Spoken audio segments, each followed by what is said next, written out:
बिस्मिल्लाहिर्रहमानिर्रहीम वज़सामीन अस्सलामु अलैकुम वरहमतुल्लाहि वबरकातुहू।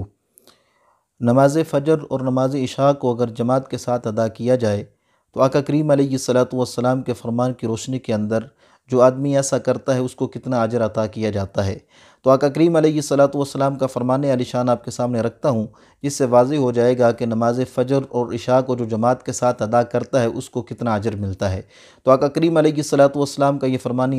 आलिशान मुस्लिम शरीफ के अंदर मौजूद है। हज़रत उस्मान रज़ियल्लाहु तआला अन्हु आप इस हदीस मुबारक को रिवायत करते हैं। हदीस मुबारक का मतन यूँ है, अन उस्मान क़ाल क़ाल रसूलुल्लाह सल्लल्लाहु अलैहि वसल्लम मन सल्लल इशा फ़ी जमाअतिन फ़कअन्नमा क़ाम निस्फ़ल लैल व मन सल्ल सुबह फ़ी जमाअतिन फ़कअन्नमा सल्लल लैल कुल्लहू।